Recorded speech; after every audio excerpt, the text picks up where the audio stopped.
Today we'll be talking about what dinosaurs ate and what ate the dinosaurs. My name is Keaton Halley, and I'm here with my colleague Joel Tay. Hi. My name is Keaton Halley, and I'm here with my colleague Joel Tay. Nice to meet you, and welcome back. Well, we've met before. And I'm here with my colleague Joel Tay. Hello, Joel. Hi, welcome back, and thanks for having me here. We want to use as a springboard today a news report recently. There was an amazing fossil find about a mammal found buried together with the dinosaur, and the mammal was attacking the dinosaur. Do you want to tell us about it? Yes, so last month, some of you might have read in the news that they actually found a fossil, and this was in northeastern China. And what is interesting about this is that you have a mammal, and this the name for it is Rapinomamus or something like that. It's extinct mammal. Mm-hmm. And this mammal was fossilized while it was fighting a dinosaur. Yeah, as if it was a moment in time frozen in 3 dimensions in the fossil record. That's right, in 3-dimensional shape. One hand was on the jaw of the dinosaur, the other leg was on holding the dinosaur limb, and the side, his mouth, was actually biting into the side of the dinosaur. Yeah. And in that fighting pose, they were preserved in time as if they were buried so quickly by a flood or something, forever frozen in that pose. And that's interesting because we actually know about another case where we actually have fighting dinosaur, and this was from China as well. And this is actually in the Gobi Desert. So we actually have Velociraptor and Protoceratops, 2 dinosaurs in the fighting. The Protoceratops is kind of like a Triceratops, but without the horns, right? Yes, so what did they find there? Yeah, it was the same sort of thing where you have, in this case, 2 dinosaurs in the middle of a battle, apparently, because the Velociraptor was kind of lying on his side, but had one leg sticking up in the air, and I believe it was the Protoceratops was biting down on one of his arms. Yes, the Velociraptor had the claw in the neck of the dinosaur. That's right, They were fighting. Yeah.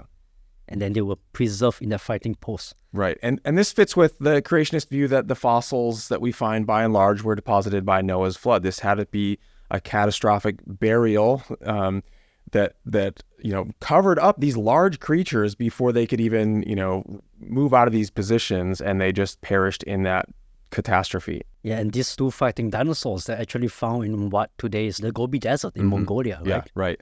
Yep. Not an ideal location today for forming fossils. Yeah, so this interesting one that we're talking about, where the mammal was actually eating a dinosaur, this mammal was actually attacking a dinosaur that was 3 times its size. It's still a small size dinosaur, Sicacosaurus.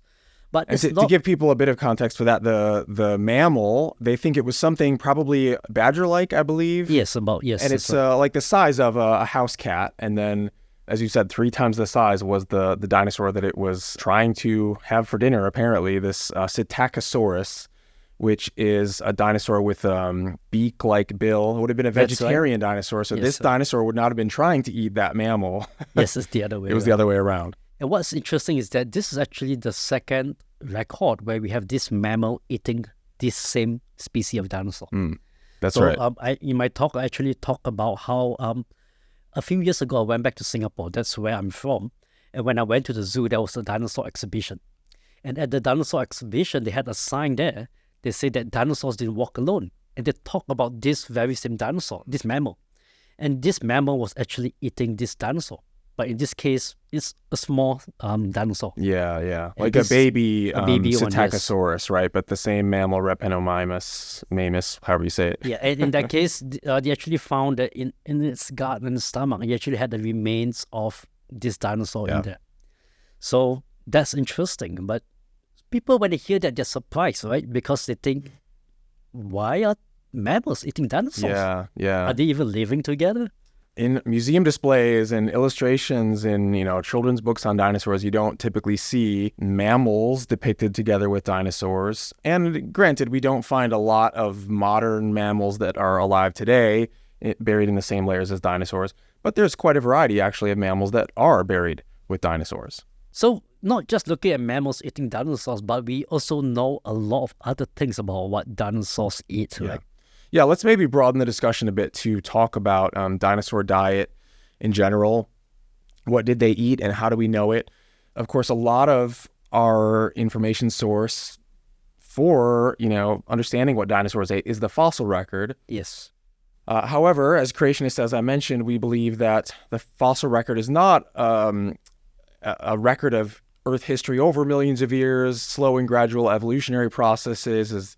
So what it represents rather is a brief episode of catastrophe, Noah's flood. And so the creatures, the fossil dinosaurs that we have today, were buried in Noah's flood. It just really shows us what dinosaurs were eating at that time. But Genesis tells us something very different about what dinosaurs ate originally, right? Yes. So in Genesis chapter 1, verse 30, it tells us that when God created land creatures, all the creatures, he created them to eat plants, and it was so. Yeah. So we know they were herbivores, they were vegetarians. Yeah. Of course, after sin entered the world, some of these creatures begin to eat one another. So in fact, this morning I had someone write into us on social media and say that, how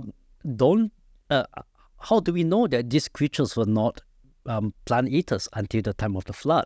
And one of the things that I replied is that you can look at the fossil record, and the fossil record is mainly a record of what took place during the flood. Mm-hmm. Yeah. And we know that some creatures by that time had begun to eat one another. Right. Yeah. We sometimes see in the fossil record dinosaur teeth embedded in the bones of other dinosaurs. They lost their teeth when they were trying to catch their prey. Sometimes you see just the tooth marks, like that's right, bite marks out of bones, from other animals that they tried to prey upon or scavenge, perhaps. You can sometimes match the shape of the puncture marks on the teeth, the size, the spacing. You can actually tell what species of dinosaurs made that. Yeah. So we know some of the dinosaurs were eating one another. Mm-hmm. So what else do we know?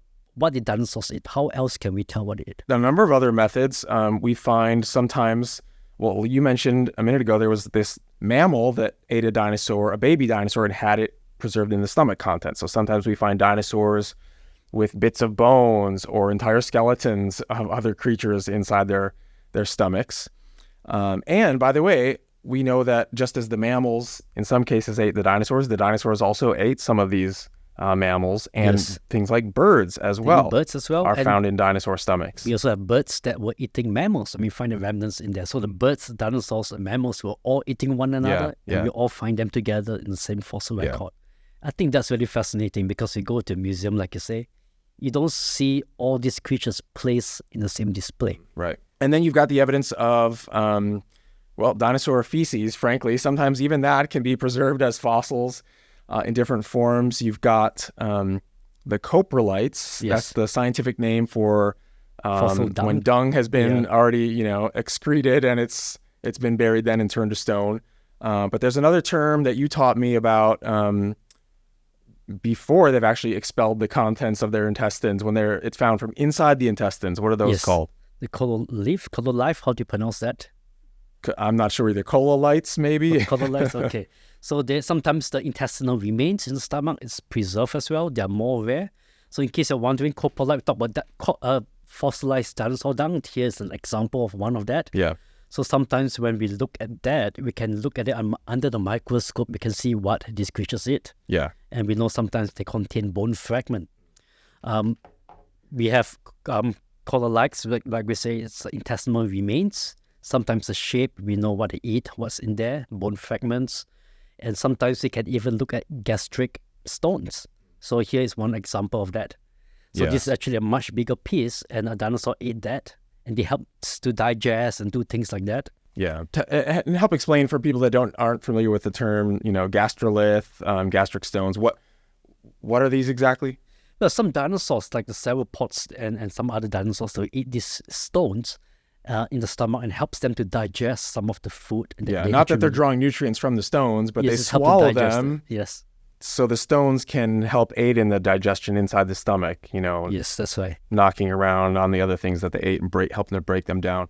And there are living creatures that do this today as well. That's how we know about it. Yeah, and some of these are much bigger. So here's just a small piece that actually broke off. So I was buying a fossil. I did not want to pay a few $100s for a big one. Right. I had a small piece like that. So I just bought that. Yeah. So that used to be in the stomach of some large creature like a dinosaur, perhaps. It has to be a dinosaur because the actual piece was that big. Yeah. That's enormous. Yeah. and so sometimes the stomach contents are in there as well. So like I said, the droppings, sometimes we find bone fragments. So we know like they were eating one another. Yeah. So by the way, this is our book on Titans, this book that I co-authored on dinosaurs. And we actually talk about the world's biggest dinosaur dung, so Right. kids might like to look at that. And there's this guy in Florida who actually has about 7,000 fossilized dung in Wow. his collection. And some of this dung they can see here. The world's biggest one, he names it Barnum, named after the world. He names his fossil dung pieces. Fossil. All Another right. piece, very well piece of one, he calls that precious. Yeah, it's a good name. This dinosaur dung, it's from a T-Rex. So in T-Rex bone, we can actually find bone fragments. We know that they're eating other creatures. And the world's biggest one from T-Rex, he named it, is about that size, about 2 feet, Oh my goodness. about 20 pounds. Okay, so we can actually look at dinosaur droppings and we know what they eat. We know some of them can eat one another. But we also find something else, right? So what else do we find in dinosaur dung beside bones? We've talked as though we might be making it sound like most dinosaurs were meat eaters, but Yes. The vast majority of dinosaurs were actually plant eaters. Even after the fall, we can tell that to some extent from the types of teeth they had, but also the microscopic fossils found within the teeth and in the dung, like I think is what you're getting at here. Yes. One of the things that really surprised the evolutionary scientists is when they found microscopic bits of grasses in one of these coprolites that came from a sauropod dinosaur. These are the ones like Brachiosaurus that have the long necks and the long tails, the titanosaurs, the sauropods. really big ones, yeah. Tell us why that was a surprise to find grass inside fossil dinosaur dung. Okay, this was a surprise because evolution is used to teach, and you have that picture that you have from the museum that you can see on the screen right now, but it says that grass did not yet exist at the time of dinosaurs. Yeah. So they used to teach that grass only came to existence 10 million years after dinosaurs died out. Yeah, because they only found these, macroscopic fossils of different types of grasses in the fossil record in layers higher up than the dinosaurs. And they said there was, the last dinosaur died out 65 million years ago. Grass didn't evolve until 10 million years later. And they used to laugh at creationists because creationists, we believe that grass and dinosaurs were all created together. Yeah. And we point to Job chapter 40, which talks about behemoth, right? Which we say there has to be a dinosaur. And behemoth, we say that it actually eats grass like an ox. And they laugh at us. They'll say, oh, come on. Grass did not exist at the time of dinosaurs. It only came about 10 million years after dinosaurs died out. But then when they look at dinosaur droppings, they find grass. Yep, that's right. And since that time, they've actually found a lot more evidence of grass, throughout the different dinosaur, rock layers that they're found in.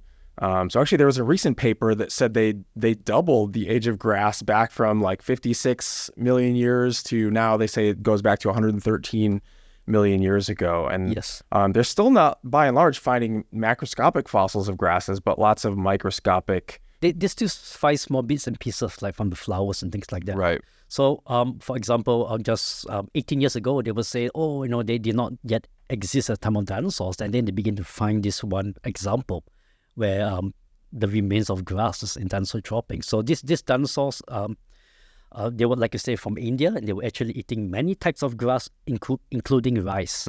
Yeah. Okay, so Indian dinosaurs eat rice, right? That's what they do. Yeah. Oh, that makes sense.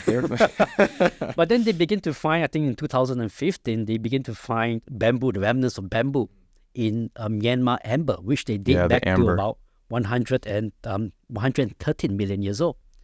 And then in 2018, they begin to find in hadrosaur, these are dark-billed dinosaurs, in their teeth, the remains of a grass-like plant that today is only in existence and is only found in Malaysia and Singapore in that area.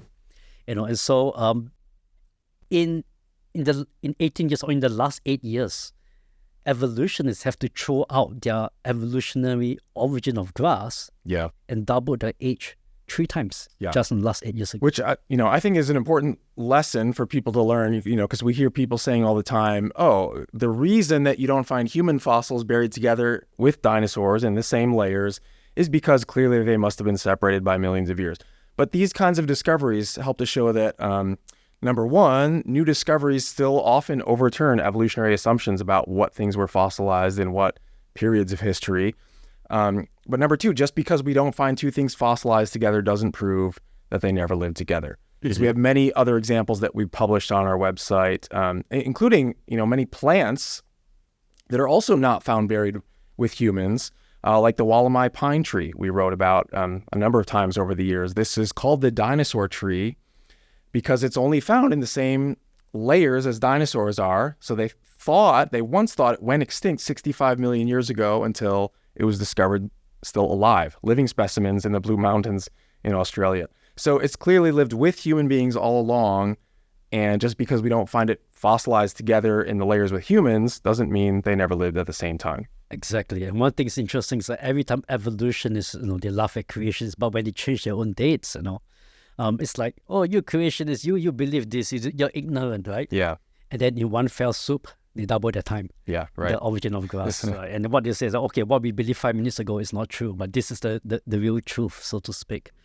And we talk about how grass, in 8 years, they doubled the supposed age from 65, first 55, then 65 million years ago, and now about 130 million years ago. But it's not just grass, it's flowering plants as well, right? Right. So you went to the museum, and this is where was this? In Atlanta here? In Atlanta, yeah, right here. And it's been a few years since I took the photograph, so I'm not sure if they've still got that sign on display today. But I've seen in multiple museums around the world signage that talks about grass not existing at the time of dinosaurs. And flowers too. So I actually wrote about this, that they used to think that flowers did not exist time of dinosaurs, and then in the year 2000, they began to find flowers in what they claim was 130 million years. Wow. So this is more than double when dinosaurs died out. And then in 2018, they found flowers in 180 million years. So what happens is that in the last 20 years, it tripled their age. Yeah. Just like the grass, they have to keep extending their range of dates, going back in time further and further, because the fossil record just keep messing them up. Yeah, so creationist perspective can really explain a lot of the ordering patterns that we see in the fossil record, and the major pattern that we see, which is animals and plants both suddenly appear in the fossil record without apparent evolutionary ancestry. A lot of these things, they just show up, and the fossils below that don't show slow, gradual transition from one kind of creature into something gradually more and more divergent from it. And then those same fossils just persist over time. Evolutionists call that stasis, right? That fossils don't change, in fact, they sometimes call it evolutionary stasis, which is funny. Which means it's an oxymoron, sort of, right? Because evolution means change, but stasis means not change. Yeah, so it's evolving by staying the same, basically. There's actually one more point I wanted to make before we wrap up here, that as we've said, most dinosaurs, even evolutionary scientists recognize, were plant eaters. By and large, the meat-eating ones are known as the theropod dinosaurs. These are the ones that walked on two legs and had typically short forearms, like T-Rex, which is a large theropod, and there's much smaller ones like Velociraptor and so forth. People think of those theropods as the meat-eating dinosaurs, but technically that's not entirely true, is it? Yeah, not really true, because we actually know today that slightly more than half of them actually eat plants. Yeah, slightly more than half of the theropods even were plant eaters. So the vast majority of dinosaurs were plant eaters, and the transition from plant eating to meat eating can happen even in organisms that we observe today. We've written a lot about that on our website as well. Yeah, the same creatures can use the same big sharp teeth for multiple purposes. Yeah. It can be used for biting to meat, but it can also be used for crushing tough plant material. Right. So we can't just look at the teeth alone and say, oh, look, that's the diet. They just give us a general guide. So even the herbivorous dinosaurs that most people say, hey, look at the teeth, eat plants. We know from some of the stomach contents that they actually eat crustaceans and things like that as well. Yeah. So, yeah. Very good. So if people want more on this subject of dinosaurs, we've done some other creation.com talk episodes on the subject. And there's a lot of more articles that have been published in Creation Magazine and just on our website. Also, Joel, as you mentioned, wrote this excellent book, one of the most up-to-date creationist resources on how to explain dinosaurs from a biblical perspective. It's called Titans of the Earth, Sea and Air, and Joel is one of the co-authors. So I encourage... one whole chapter just on dinosaur diet. Yeah, and there's a great couple chapters at the end as well on the idea that birds evolved from dinosaurs, and we critique that idea and the alleged dinosaur to bird candidates in the fossil record. All right, so thank you everyone for tuning in this episode, and we hope to catch you next time. If you like this content, just give us a thumbs up and do subscribe to our channel so you don't miss anything that comes out in the future. Follow us on social media as well, and feel free to comment in the comments section below. So take care.